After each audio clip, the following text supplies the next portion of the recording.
ಹೆಬ್ಬಳಲು Shri Chakramata YouTube channel ವೀಕ್ಷಕರಿಗೆ ನನ್ನ ಹೃತ್ಪೂರ್ವಕ ನಮಸ್ಕಾರಗಳು. ಸುಭಾಷಿತ: ಕಬ್ಬಿಣವನ್ನು ಅದಕ್ಕೆ ಅಂಟಿದ ತುಕ್ಕೇ ನಾಶಪಡಿಸುತ್ತದೆ. ಹಾಗೆಯೇ ಮನುಷ್ಯರನ್ನು ಅವರೊಳಗಿನ ನಕಾರಾತ್ಮಕ ಯೋಚನೆಗಳೇ ನಾಶ ಮಾಡುತ್ತದೆ. ಅದರಿಂದ ನಾವು ಕೆಟ್ಟ ಯೋಚನೆ ಮಾಡಬಾರ್ದು, ಯಾವಾಗಲೂ ಒಳ್ಳೆಯ ಯೋಚನೆಯೇ ಮಾಡಬೇಕು ಅನ್ನೋದು ತೋರಿಸ್ತದೆ ಇದು. ಗೊತ್ತಾಯ್ತಾ? ಇವತ್ತು ನಾವು ದಿನಪಂಚಾಂಗಕ್ಕಿಂತ ಮುಂಚೆ ಮೈಸೂರು ದಸರಾದ ಇತಿಹಾಸವನ್ನು ತಿಳ್ಕೊಳ್ಳೋಣ. ಮೈಸೂರು ದಸರಾದ ಇತಿಹಾಸವು ಸುಮಾರು 14ನೇ ಶತಮಾನದಿಂದ ಬಂದಿದೆ. ಆದರೆ 18ನೇ ಶತಮಾನದಲ್ಲಿ ಮೈಸೂರನ್ನು ಆಳುವ ರಾಜರು ಮೈಸೂರು ದಸರಾವನ್ನು ಪ್ರಾರಂಭಿಸಿದರು. ಅದರಲ್ಲಿಯೂ ಮೈಸೂರಿನಲ್ಲಿ ನಡೆಸುವ ಜಂಬೂ ಸವಾರಿಯು ಪ್ರತ್ಯೇಕವಾಗಿ ಗೊಂಬೆಗಳನ್ನು ಕೂರಿಸುವುದನ್ನು ಆಚರಿಸುತ್ತಾ ಬಂದಿದೆ. ಇದನ್ನು ಮೊದಲಿಗೆ ಮೈಸೂರಿನ ಅರಮನೆಯಲ್ಲಿ ಪ್ರಾರಂಭಿಸಲಾಯಿತು. ಇದನ್ನು ನೋಡಿದ ಆಗಿನ ಪ್ರಜೆಗಳು ಬಹಳ ಸಂತೋಷಪಟ್ಟರು ಹಾಗೂ ಅವರವರ ಮನೆಯಲ್ಲಿ ರಾಜ ರಾಣಿ ಪಟ್ಟದ ಆನೆ ಇಡುವುದನ್ನು ಪ್ರಾರಂಭಿಸಿದರು. ಇದರಲ್ಲಿ ದೇವತೆಗಳು, ಸಾಧು ಸಂತರು, ಉದ್ಯೋಗ ಮಾಡುತ್ತಿರುವ ಕಾರ್ಮಿಕರು, ಪಶು ಪಕ್ಷಿ ಮುಂತಾದ ಪ್ರಾಣಿಗಳನ್ನು, ಗಿಡ ಮರ, ಪ್ರಕೃತಿಗೆ ಸಂಬಂಧಿಸಿದಂತೆ ಗೊಂಬೆಗಳನ್ನು ಸಹ ಇಟ್ಟು ಪೂಜಿಸುವುದನ್ನು ಪ್ರಾರಂಭಿಸಿದರು. ಹಾಗೂ ಮೈಸೂರಿಗೆ ಹತ್ತಿರದ ಪ್ರದೇಶವಾಗಿರುವ ಚನ್ನಪಟ್ಟಣದಲ್ಲಿ ಕುಶಲಕರ್ಮಿಗಳನ್ನು ಮರದಿಂದ ಗೊಂಬೆಗಳನ್ನು ತಯಾರಿಸಲು ಪ್ರಾರಂಭಿಸಿದರು.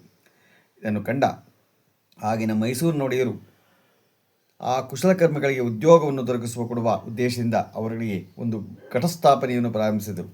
ಇದರ ಮುಂದುವರೆದ ಭಾಗವಾಗಿ ಗೊಂಬೆಗಳಿಗೆ ಅನೇಕ ಆಕಾರಗಳನ್ನು ಕೊಡಲಾಯಿತು. ಇತಿಹಾಸ ಮತ್ತು ಧಾರ್ಮಿಕ ವಿಚಾರಗಳನ್ನು ಪ್ರಚುರಪಡಿಸಲು ರಾಮಾಯಣ, ಮಹಾಭಾರತ, ವಿಷ್ಣು ಪುರಾಣ ಈ ರೀತಿ ಧಾರ್ಮಿಕ ಕಥೆಗಳನ್ನು ಬಿಂಬಿಸುವ ಸಲುವಾಗಿ ಮೈಸೂರು ದಸರಾ ಅರಮನೆ ಮಾತ್ರವಲ್ಲದೆ ಮೈಸೂರು ರಾಜ್ಯದ ಎಲ್ಲ ಪ್ರಜೆಗಳಿಗೂ ಸಂತೋಷ ಸಂಭ್ರಮ ದೊರಕಲಿ ಎಂಬ ಉದ್ದೇಶದಿಂದ ಹಾಗೂ ನಾಡದೇವತೆ ಚಾಮುಂಡೇಶ್ವರಿ 10 ದಿನಗಳ ಕಾಲ ಶಂಭು ನಿಶಂಭು ಮಹಿಷಾಸುರನನ್ನು ಕೊಲ್ಲಲು ಯುದ್ಧ ಮಾಡಿ 11ನೇ ದಿನ ವಿಜಯವನ್ನು ಸಾಧಿಸಿದಳು ಎಂದು ಪುರಾಣಗಳಲ್ಲಿ ಉಲ್ಲೇಖಿತವಾಗಿದೆ. ಈ ಜಗನ್ಮಾತೆಯಾದ ತಾಯಿ ಚಾಮುಂಡೇಶ್ವರಿಯನ್ನು 10 ದಿನಗಳ ಕಾಲ ಪೂಜಿಸುವುದು ಮತ್ತು 11ನೇ ದಿನ ವಿಜಯದಶಮಿಯನ್ನು ಆಚರಿಸುವುದು ಮಾಡಲಾಯಿತು. ಇದನ್ನು ಬಿಂಬಿಸುವ ಸಲುವಾಗಿ ಗೊಂಬೆಗಳನ್ನು ಸಹ ಪೂಜಿಸುವುದನ್ನು ಪ್ರಾರಂಭಿಸಲಾಯಿತು. ಇದನ್ನು ಮೊದಲಿಗೆ ಮೈಸೂರಿನ ಅರಮನೆಯಲ್ಲಿ ಪ್ರಾರಂಭಿಸಿದರು. ನಂತರ ದಿನಗಳಲ್ಲಿ ಪ್ರಜೆಗಳು ಅದನ್ನೇ ಒಂದು ಸಾಂಪ್ರದಾಯಿಕವಾಗಿ ಹಬ್ಬದ ರೂಪದಲ್ಲಿ ಆಚರಿಸುವುದನ್ನು ಶುರು ಮಾಡಿದರು.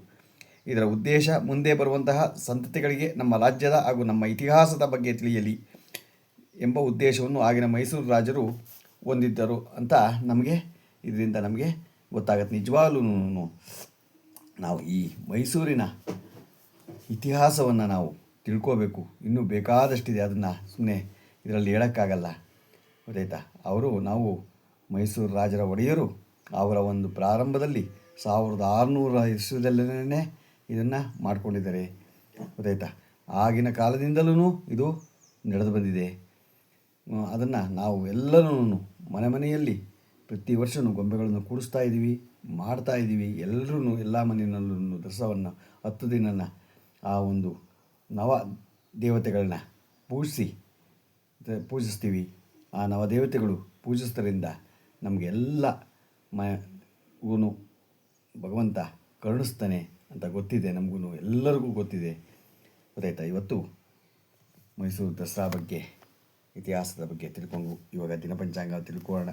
ದಿನಾಂಕ 13/10/2025 ಸೋಮವಾರ, ಶ್ರೀ ವಿಶ್ವಾವಸು ನಾಮ ಸಂವತ್ಸರದ ದಕ್ಷಿಣಾಯನ ಶರದೃತು ಆಶ್ವೀಜ ಮಾಸ ಕೃಷ್ಣಪಕ್ಷ ತಿಥಿ ಸಪ್ತಮಿ, ಸಾಯಂಕಾಲ 5:36, ನಕ್ಷತ್ರ ಆರಿದ್ರೆ ಸಾಯಂಕಾಲ 6:17, ಮಳೆ ಚಿತ್ತೆ 1ನೇ ಪಾದ, ರಾಹುಕಾಲ 7:42ರಿಂದ 9:11, ಕುಳಿಕ ಕಾಲ 1:38ರಿಂದ 3:07, ಯಮಗಂಡ ಕಾಲ 10:40ರಿಂದ 12:09.